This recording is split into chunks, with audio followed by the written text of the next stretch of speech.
So today we are going to study about chest X-ray. So in chest X-ray, X-rays की जो raise होती हैं वो कौन सी होती हैं? इलेक्ट्रोमैग्नेटिक वेव्स होती हैं जो कि आयोनाइज कर देती हैं अंदर के क्रिस्टल्स को और एक पिक्चर बना देती हैं। तो एक्सरे हम कैसे देखते हैं? सबसे पहले पोजीशनिंग करते हैं बॉडी की पोजीशनिंग करेंगे, पोस्टीरियर, एंटीरियर, एंटीरियर पोस्टीरियर और लेटरल, 3 तरीके से पोजीशनिंग हो सकती है।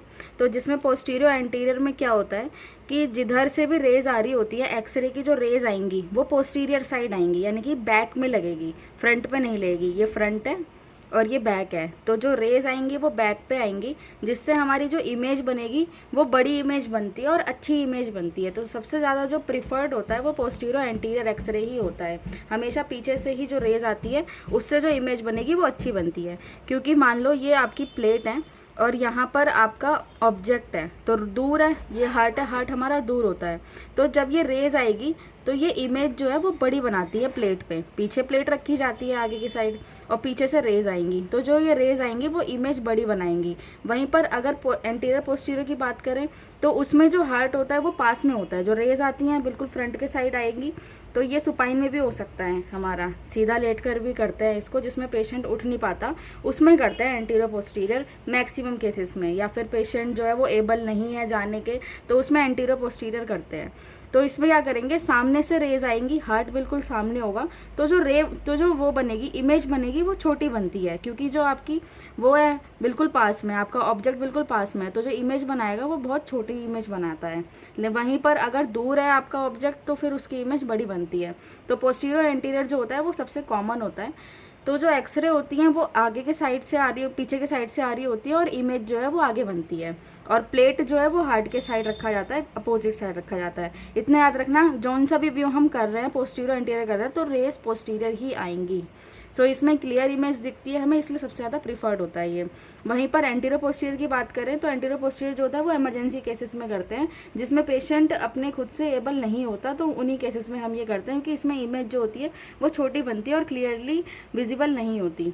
तीसरी लेटरल करते हैं। लेटरल में पेशेंट जो होता है वो साइड में लेटा होगा, यानी कि एक साइड को लेटा होगा और उसके एक साइड जो है वो प्लेट रखी होगी, यानी कि प्लेट के ऊपर ही लेटा होगा और ऊपर से रेज आएगी, और उसमें जो है पेशेंट को अपना हाथ उठा कर रखना पड़ता है। और तीनों ही एक्सरेज में पेशेंट से बोलेंगे कि अपनी जो ब्रेथ है वो होल्ड करके रखें, 5 से 7 सेकेंड के लिए होल्ड करके रखें, ताकि जितने भी टाइम पर वो रेज जाएंगी तो उतने में आपको जो है वो सांस को रोक के रखना पड़ता है, ताकि इमेज जो है वो अच्छी बने। तो लेटरल में लेटरली रखते हैं, प्लेट जो होती है वो एक साइड दबा के पेशेंट ऊपर लेटेगा उसके, और ऊपर से जो है वो रेज आएंगी तो इमेज पीछे बनेगी। तो उसमें लेटरली हम तभी करते हैं जब कोई लीजन होता है, यानी कि साइड से कोई रिब में कोई प्रॉब्लम हो गई या साइड से धक्का लग गया या कुछ हो गया, तो हम साइड से लेटरली तभी प्रेफर करते हैं, वरना ऐसे प्रेफर नहीं करते।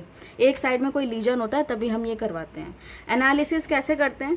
एनालिसिस में मेनेमोनिक आप याद रखना कि RIPE, राइप से याद रखो। तो जो एक्सरे का एनालिसिस होता है, सबसे पहले हम ये देखते हैं एक्सरे में, आपने एक्सरे कर लिया पोजीशन से, अब आप एक्सरे देखेंगे कैसे? तो जो एनालिसिस होता है वो ऐसे करते हैं। सबसे पहले राइप, R से रोटेशन हो गया। रोटेशन में जो है ये देखते हैं कि जो आपका स्पाइनस प्रोसेस है, जो स्पाइनस प्रोसेस है वो आपके क्लेविकल के इक्वी डिस्टेंस होना चाहिए, यानी कि इधर और इधर बिल्कुल इक्वी डिस्टेंस होना चाहिए, तो वो परफेक्ट एक्सरे है। वरना या तो पोजीशन में कोई प्रॉब्लम है या फिर कोई डिफॉर्मिटी है पेशेंट के, तो इसलिए हमें रोटेशन ये देखनी होती है। नेक्स्ट देखते हैं इंस्पिरेशन। इंस्पिरेशन में हम ये देखते हैं कि जैसे आपका ये हो गया मीडियास्टीनम हो गया, तो मीडियास्टीनम के जो रिब्स होती हैं वो कम से कम 5 से 7 रिब्स हमें देखने को मिलनी चाहिए, इधर से 5 से 7 रिब मिलनी चाहिए नीचे तक की, तो वो होती है आपकी अच्छा एक्सरे।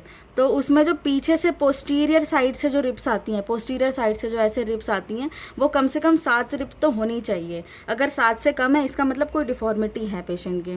नेक्स्ट हम पेनिट्रेशन देखते हैं। पेनिट्रेशन में हम ये देखते हैं कि जो हमारा मीडियास्टीनम होता है उसके पीछे से हमें थोड़ी थोड़ी स्पाइनस प्रोसेस भी मिलने चाहिए देखने को, जो स्पाइन है वो दिखना चाहिए थोड़ा थोड़ा, तो उसके स्पेस से हमें स्पाइन भी थोड़ा विजिबल होना चाहिए, तो वो गुड पेनिट्रेशन होता है। एक्सपोजर में हम यही करते हैं, पोस्टीरियर एंटीरियर, एंटीरियर पोस्टीरियर है और हमारा क्लियरली विजिबल है तो वो एक्सपोजर में देखते हैं।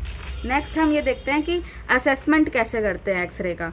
तो असेसमेंट करने के लिए आप airway bones, cardiac, diaphragm, edges, ABCDEFGH से याद रखना। ऐसे करते हैं। सबसे पहले ए से एयरवे देखते हैं। एयरवे में ये देखेंगे कि ट्रेकिया आपका सेंट्रली है या नहीं है। अगर ट्रेकिया थोड़ा सा डेविएटेड है, इसका मतलब साइड से कुछ लीजन है या फिर कोई प्रॉब्लम है जिसकी वजह से आपका ट्रेकिया जो है वो एक साइड को शिफ्ट हो रहा है।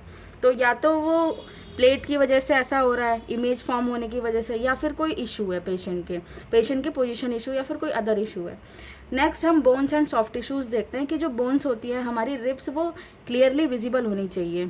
और मीडियास्टिनल लीजन अगर कुछ ऐसा है कि क्लियरली विजिबल नहीं है तो इसका मतलब बोन डेंसिटी, इडीमा कुछ भी हो सकता है। नेक्स्ट हम कार्डियक देखते हैं। जो कार्डियक है, पोस्टीरियर एंटीरियर व्यू में कार्डियक हमारा बहुत बड़ा दिखता है क्योंकि इमेज बड़ी दिखेगी, तो एक साइड को एक्सरे जब देखेंगे तो उसमें हार्ट हमारा साफ क्लियरली विजिबल होगा।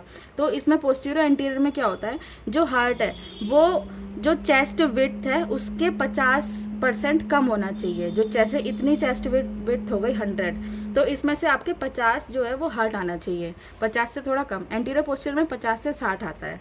नेक्स्ट हम डायफ्राम देखते हैं। तो जो डायफ्राम होता है वो राइट साइड का थोड़ा सा एलिवेटेड होता है, थोड़ा ऊपर की साइड होता है। और डायफ्राम में हम कॉस्टोफ्रेनिक या फिर कार्डियोफ्रेनिक एंगल देखते हैं। कॉस्टोफ्रेनिक एंगल कौन सा होता है, जैसे हमारी रिप्स होती हैं ये एंड में मिल रही हैं, है ना, ये रिप्स आ रही हैं, बीच में ट्रैकिया है और नीचे जो हो गया वो डायफ्राम हो गया। तो जो ये है ना, ये एक एंगल बनाना चाहिए, ऐसा पैना सा एंगल बनाना चाहिए, तो ये कॉस्टोफ्रेनिक एंगल होता है। अगर ये ऐसा नहीं है, राउंड है या फिर क्लियरली विजिबल नहीं है, इसका मतलब जो पेशेंट है उसको प्लीरियल इफ्यूजन हो रखा है, उसके गैस फिल्ड है। नेक्स्ट हम एजेस देखते हैं। हार्ट की जो एजेस होती है वो बिल्कुल क्लियरली विजिबल होनी चाहिए, अगर नहीं है तो इसका मतलब कोई कंसोलिडेशन वगैरह है। फील्ड्स एंड फिशर, कोई फिशर ऐसे गोल गोल फिशर्स तो नहीं बन रहे एक्सरेज में, वो देखेंगे। नेक्स्ट हम देखेंगे ग्रेट वेसल्स या फिर गैस्ट्रिक बबल्स। अब जब हम एक्सरे देखते हैं तो उसमें थोड़ा सा हमारा स्टमक भी दिखता है। तो मान लो ये आपका स्टमक हो गया, तो जो स्टमक के ऊपर वाला फंडस होता है नीचे, तो जो हमारा खाना होता है वो कुछ देर बाद नीचे आके बैठ जाता है, लेकिन ऊपर का थोड़ा सा खाली खाली होता है, तो वो हमें विजिबल होता है और उसमें बबल्स होते हैं, तो गैस्ट्रिक बबल्स भी हमें विजिबल होते हैं एक्सरे में। नेक्स्ट हाइला देखते हैं। हाइला क्या होती है, जहाँ से हमारी नर्व्स और वेसल्स निकल रही होती है एक्सरे की। तो जहाँ से एक्सरे की नर्व और वेसल निकल रही है तो वो हाइला है, वो भी हमारा क्लियरली विजिबल होना चाहिए, वहाँ से सारी नर्व्स आनी चाहिए। अगर नहीं आ रही है तो इसका मतलब कुछ वहाँ पर हाइला में कोई प्रॉब्लम है, या फिर मास हो गया या फिर कैल्सिफिकेशन हो गया उस एरिया में, तो ये हमारा पूरा एक्सरे होता है।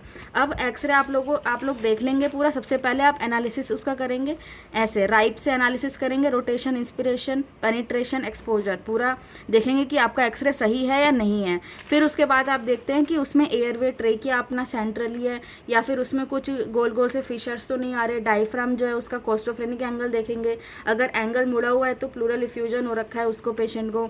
तो ये सब हम पूरा देखते हैं। उसके साथ में कुछ हम जो अगर डिफॉर्मिटी आती है, डिफॉर्मिटी आप कैसे देखेंगे कि एक तो होता है कंसोलिडेशन में आपको ऐसा देखने को मिलता है कि खूब सारा मतलब पार्ट जो है एक्सरे का, अगर सफ़ेद एक्सरे कुछ आ रहा है, सफ़ेद का मतलब होता है कुछ प्रॉब्लम है, तो अगर एक साइड का लंग में कुछ ज़्यादा सफ़ेद आ रहा है, इसका मतलब वो कंसोलिडेशन है वहाँ पर। और कंसोलिडेशन क्या होता है, छोटे छोटे ऐसे एटालेक्सिस से होते हैं, बबल से होते हैं, वो खूब सारे इकट्ठा हो जाते हैं तो वो कंसोलिडेशन बना लेते हैं। लेकिन एक आधा बबल कहीं दिख रहा है तो वो एटालेक्टिसिस है। नेक्स्ट हेट्रोजेनस ओपेसिटी देखते हैं। हेट्रोजेनस ओपेसिटी का मतलब होता है कि दोनों साइड लंग के ऐसा हो रहा है, दोनों साइड वाइट दिख रहा है, तो ये पूरा एक्सरे हो गया हमारा।